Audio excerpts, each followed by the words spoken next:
WhatsApp guys, अस्सलाम वालेकुम। This is Anas Ahmad and आप लोगों का स्वागत है मेरे चैनल द इन्फॉर्मेटिव पे। तो गाइस, इस वीडियो में मैं आपको बताने वाला हूँ ऑफलाइन प्रोसीजर एनसीएल सर्टिफिकेट के सबमिशन के बारे में। अगर आप एनसीएल सर्टिफिकेट के लिए अप्लाई करना चाहते हैं, एनसीएल का मतलब OBC NCL certificate, non creamy layer certificate के लिए अप्लाई करना चाहते हैं ऑफलाइन या फिर उसको रिन्यू कराना चाहते हैं, इससे पहले मैं आपको एक बात बता दूं कि ओबीसी सर्टिफिकेट जो होता है हर साल उसको नया बनवाना पड़ता है, वो रिन्यू नहीं होता। हमें हर साल एक नया एनसीएल सर्टिफिकेट के लिए एप्लीकेशन देनी पड़ती है। तो वो हम कैसे करेंगे, क्या क्या उसके लिए डॉक्यूमेंट्स रिक्वायर्ड होंगे।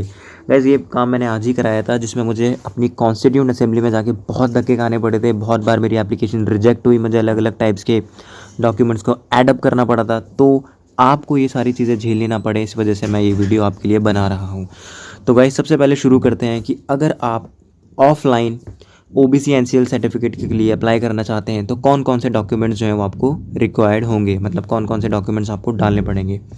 तो गाइस, सबसे पहले आपको जाना पड़ेगा अपनी कॉन्स्टिट्यूंट असेंबली। सबसे पहले मैं डॉक्यूमेंट्स के बारे में बात कर रहा हूँ। सबसे पहले गाइस आपको जाना पड़ेगा डॉक्यूमेंट अपनी कॉन्स्टिट्यूंट असेंबली, सॉरी। उसके बाद गए वहाँ पे जाके आपको जो स्टॉल्स दिखेंगे वहाँ से ख़रीदना होगा एक ओबीसी फॉर्म, जो कि 20 या 15 रुपये में आपको मिलेगा। उसके बाद आपको उसको भरना पड़ेगा। गाइस, वो जो ओबीसी का फॉर्म मिलेगा उसको भरने के बाद उसमें जो सपोर्टिव डॉक्यूमेंट्स लगाने हैं वो मैं आपको बताने जा रहा हूँ। गाइस, सबसे पहले आपको लगाना है उसके अंदर अपना यूआईडी आधार कार्ड। सिर्फ अपना ही नहीं, आपका अपना, आपके फादर का और आपकी मदर का, इन तीनों का लगना चाहिए। ये मेरे साथ हुआ था पूरे। मैं आपको एकदम एग्जैक्ट इन्फॉर्मेशन दूंगा यहाँ पे, ताकि आपको किसी भी तरीके की दिक्कत झेलनी ना पड़े। उसके बाद गाइज आपको वोटर आईडी कार्ड लगाना पड़ेगा, अपनी मदर का, अपने फादर का और अपना, इन सब की फ़ोटोकॉपी लगानी पड़ेगी। उसके बाद गाइज आपको पैन कार्ड लगाना पड़ेगा, तीनों का, अपनी मदर, फादर और अपना।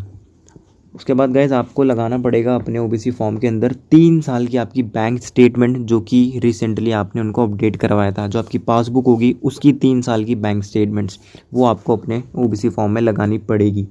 उसके बाद गाइज अगर आपका पहले भी ओबीसी सर्टिफिकेट इशू हुआ था उसकी फ़ोटोकॉपी भी आपको उसके अंदर अटैच करनी पड़ेगी।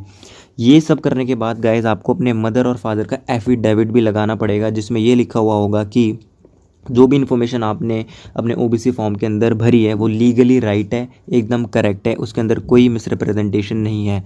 एंड इन केस अगर उसके अंदर कोई मिसरिप्रेजेंटेशन आती है तो मैं इस चीज़ के लिए लायबल हूँ, मेरे ऊपर कोई पनिशेबल ऑफेंस जारी किया जा सकता है। तो इस वजह से आपको एफिडेविट लगाना पड़ेगा अपने मदर का और अपने फादर का। अगर आपकी मदर हाउसवाइफ है तो उनका हाउसवाइफ का एफिडेविट लगेगा, और अगर आपके फादर का भी लगेगा। उसके अंदर आपके फादर ये दिखाएंगे कि उनकी इनकम जो है वो कितनी है। साथ में इनकम सर्टिफिकेट भी लगा सकते हैं। इन केस अगर आपके पास इनकम सर्टिफिकेट नहीं है तो वो जो आप एफिडेविट बनवाएंगे वो उसका काम कर जाएगा। और गाइस, इसके बाद आपको क्या करना पड़ेगा, इन सारे जो आपके फॉर्म्स होंगे इसको सिग्नेचर करके सेल्फ अटेस्ट करना होगा। इन सब पे आपको सिग्नेचर करना होगा और उसको सेल्फ अटेस्ट करना होगा। ये सारे जो डॉक्यूमेंट्स हैं आपको लगाने पड़ेंगे अगर आप अपने ओबीसी सर्टिफिकेट के लिए अप्लाई करना चाहते हैं। एंड गाइस, आफ्टर इसके बाद मैं आपको दिखाता हूँ कैसे कैसे आप इन फॉर्म्स को भरेंगे और कैसे कैसे चीज़ें करेंगे। तो गाइज़, ये तो थी बात डॉक्यूमेंट्स के बारे में कि कैसे आप डॉक्यूमेंट्स लगाएंगे और कौन कौन सी चीज़ें आप लगाएंगी। गाइज़, अब मैं आपको दिखाता हूँ कि कैसे आप डॉक्यूमेंट्स भरेंगे और किस तरीके के वो डॉक्यूमेंट्स होंगे। तो चलिए शुरू करते हैं। तो गाइज़, जैसे कि मैंने आपसे कहा था कि सबसे पहले आपको ओबीसी फॉर्म ख़रीदना पड़ेगा और उसको भरना पड़ेगा। तो जो फॉर्म आप ख़रीदेंगे वो कुछ इस तरीके से दिखेगा। तो अब यहाँ पे पढ़ सकते हैं, ये एप्लीकेशन फॉर्म है ओबीसी एनसीएल के लिए, जैसे कि आप पढ़ सकते हैं। एंड वो कुछ इस तरीके से होगा एंड इस तरीके से आपको भरना पड़ेगा। सबसे ऊपर आपको अपना नाम लिखना होगा, देन उसके बाद आपको लिखना होगा कि अपने फादर का नाम लिखना होगा। उसके बाद गाइस आपको अपना जो एड्रेस है वो डालना पड़ेगा एंड देन डिवीजन वगैरह, और जिस कास्ट के बेस पे आप अपना ओबीसी के लिए अप्लाई कर रहे हैं वो आपको डालनी पड़ेगी। जैसे कि आप यहाँ देख सकते हैं, हमारा कुरैशी था तो हमने ये डाला था। इस प्रोसेस के बाद गाइस आपको क्या करना होगा, इसके बाद ये एक इसका सेकंड पेज होगा जो आपको फिल करना होगा। गाइस, ये एक एप्लीकेशन होगी जिसमें क्या कहते हैं, एक वेरीफाइंग एप्लीकेशन होगी जिसको आपको इस तरीके से भरनी होगी। जैसे कि आप देख सकते हैं, सबसे पहले आपको अपना नाम लिखना होगा और उसके आगे सन ऑफ आप जिनके भी सन है वो लिखना होगा। उसके बाद गाइस आपका जो पिछला, जैसे कास्ट सर्टिफिकेट नंबर था, मतलब जो पिछला आपका ओबीसी सर्टिफिकेट अगर इशू हुआ था तो उसका नंबर आपको यहाँ डालना पड़ेगा। उसके बाद गाइस आपको ये डालना पड़ेगा कि किस कॉन्स्टिट्यूंट असेंबली से वो इशू हुआ था, कहाँ से हुआ था। और गाइज ये भी डालना पड़ेगा कि ये जो एडमिशन का कॉलम आ रहा है कि किस पर्पज़ वगैरह के लिए वो आप किस पर्पज़ के लिए आप अप्लाई कर रहे हैं। देन गाइज उसके बाद अगेन आपको कास्ट अपनी यहाँ पे डालनी पड़ेगी। उसके बाद गाइज यहाँ पे आपको एप्लीकेंट की सारी इन्फॉर्मेशन डालनी पड़ेगी, जैसे कि अपनी अगर आप अप्लाई कर रहे हैं तो आपको अपना नाम डालना पड़ेगा, सन ऑफ, डॉटर ऑफ और वाइफ ऑफ, तो इसमें जो भी आप हैं उस पर सिलेक्ट करें, एड्रेस डालें, ये भी आपका कंप्लीट हो जाएगा। इसके बाद गाइस आ जाता है थर्ड स्टेप। उसके बाद ये है application form for non creamy layer certificate. ये एनसीएल सर्टिफिकेट का फॉर्म है जिसमें आप देख सकते हैं इस तरीके से आपको ये भरना होगा। सबसे पहले आपको अपना नाम डालना है, उसके बाद आपको अपनी डेट ऑफ बर्थ डालनी है गाइस, उसके बाद आपको कास्ट डालनी है, ये जो इसके सब सेक्शन है उसको आप लीव कर दें, कोई मसला नहीं है। उसके बाद रिलीजन डालना है, देन गाइस एड्रेस आ जाता है एंड सो ऑन, आप यहाँ से देख सकते हैं। देन गाइस आता है हमारे पास फोर्थ स्टेप, जो कुछ इस तरीके से होगा। इसमें गाइस आपको कुछ नहीं करना, सब पे आपको नॉट एप्लीकेबल कर देना है, जैसे कि आप यहाँ पे देख सकते हैं इस तरीके से आपको नॉट एप्लीकेबल कर देना है। एंड एक बार आप इसे पढ़ लें, इन केस अगर आप किसी चीज़ में एप्लीकेबिलिटी आपकी आ रही होगी तो उसमें ना करें। वैसे यूजुअली अगर आप नहीं कुछ डालना चाहते देन आप यहाँ पे नॉट एप्लीकेबल डाल दें। उसके बाद आते हैं गाइज नेक्स्ट स्टेप पे, जिसमें अगेन आपको सेम ऐसी चीज़ मिलेगी जहाँ पे आपको नॉन एप्लीकेबल ऐसे ऐसे कर देना है। लेकिन गाइज इसमें सब में नॉन एप्लीकेबल तो करना है, बट लास्ट में जो आप देख रहे हैं यहाँ पे लिखा आ रहा है ग्रॉस एनुअल इनकम, इसमें गाइज आपको 3 साल की अपनी मदर फादर की इनकम डालनी होगी। मदर की इनकम नहीं है तो उसमें आप नॉट एप्लीकेबल डाल दें सब पे, जैसे मैंने यहाँ पे डाल रखा है। गाइज यहाँ पे आपको ईयर दे रखे हैं तो 3 साल की इनकम डालनी पड़ेगी। फॉर एग्जाम्पल अगर आपके फादर की इनकम 1,80,000 है एनुअल, तो आप यहाँ पे ऐसे डाल सकते हैं। इसके बाद गाइस चलते हैं नेक्स्ट स्टेप पे, जो होगा डिक्लेरेशन फॉर्म। यहाँ पे आपको डिक्लेरेशन देना होगा, अपने फादर के साइन होंगे, मदर के साइन होंगे एंड आपके खुद के साइन होंगे। तो यहाँ पे जो आ रहा है सिग्नेचर ऑफ द एप्लीकेंट, यहाँ पे तो आपके साइन होंगे, आप अप्लाई कर रहे हैं, यहाँ पे आपके फादर के होंगे एंड यहाँ पे आपके मदर के साइन होंगे। देन ये गाइज आपका जो सर्टिफिकेट होगा, सॉरी जो एप्लीकेशन फॉर्म होगा एनसीएल का, वो कंप्लीट हो जाएगा इस तरीके से। फिर चलते हैं गाइज एफिडेविट के बारे में कि वो कैसे बनेगा। गाइज ये नेक्स्ट स्टेप पे आप देख सकते हैं। गाइस इससे पहले मैं आपको एक बात दिखा देता हूँ, ये जो आप स्लिप देख रहे हो इसका मतलब है, जैसे कि आप जानते हैं कोविड-19 चल रहा है, जिसकी वजह से अगर आप ऑफलाइन अप्लाई करोगे, ऑफलाइन अप्लाई करना चाहते हो तो सबसे पहले आपको जो आपकी फ़ाइल है, जो आप फाइल बना लेते हो उसको सबमिट करने के लिए अंदर आपको सबसे पहले अपना जो कोरोना वायरस है उसको टेस्ट कराना होता है। उसको टेस्ट कराने के बाद वो आपकी इन्फॉर्मेशन देगा, तो वो स्लिप कुछ इस तरीके से आएगी। वो आपके डिस्ट्रिक्ट का जो कॉन्स्टिट्यूंट असेंबली होगी वहाँ पर होगा। तो आप देख सकते हैं ये मैंने भी कराया था, तो जो मेरी रिपोर्ट थी ये नेगेटिव थी।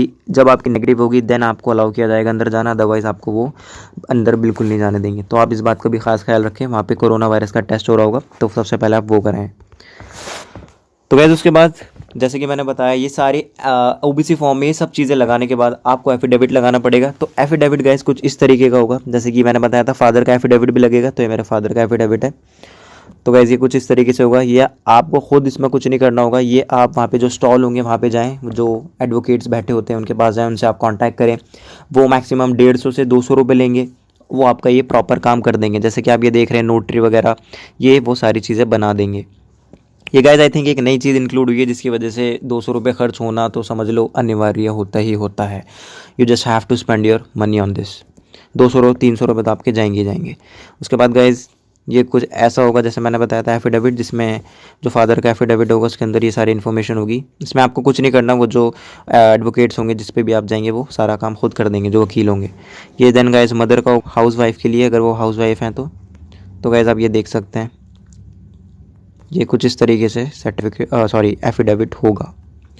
देन उनके यहाँ पे साइन होंगे। और गाइज इस सब के बाद ये जो जैसे यहाँ पे थंब एक्सप्रेशन आया और सिग्नेचर्स हुए, इसके बाद उनका जो वकील होंगे वहाँ जो लॉयर्स होंगे उनका एक रजिस्टर होता है, वहाँ पे भी एंट्री करानी पड़ेगी। तो गाइज इस बात का ध्यान रखें, जो आप एफिडेविट बनवाएंगे वो नॉन रजिस्टर्ड ना हो, रजिस्टर्ड एफिडेविट बनवाना। अगर आप नॉन रजिस्टर्ड बनवाओगे तो आपकी एप्लीकेशन रिजेक्ट कर दी जाएगी, वहाँ पर एक्सेप्ट नहीं होगी, जिसके लिए आपको 200 रुपये खर्च करने ही होंगे। तो गाइस कुछ इस तरीके से आप ऑफलाइन प्रोसीजर फॉलो कर सकते हैं अपना ओबीसी सर्टिफिकेट को रिन्यू या फिर अप्लाई करने के लिए। अगर आप नए हैं तो ये सारी चीज़ें आपको करनी पड़ेंगी। देन आपका ओबीसी सर्टिफिकेट जो है वो आपको 14 दिनों के अंदर आपको मिल जाएगा।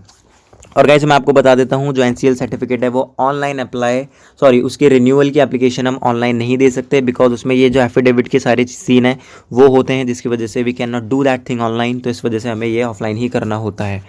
तो गाइस आप देख सकते हैं। So guys if you like my video, इससे पहले मैं एक और बात बता देता हूँ। जब आप ये सबमिट कर देंगे तो वो आपको ये जो आपका फर्स्ट पेज था इसको आपको कॉपी करा लेना है, इसको एक्स्ट्रा एक कॉपी करा के रखना है। जो फर्स्ट पेज है, जब आप एक ओबीसी का फॉर्म लेंगे उसका जो फर्स्ट पेज होगा उसको कॉपी करा लेना, जैसा मैंने करा रखा है।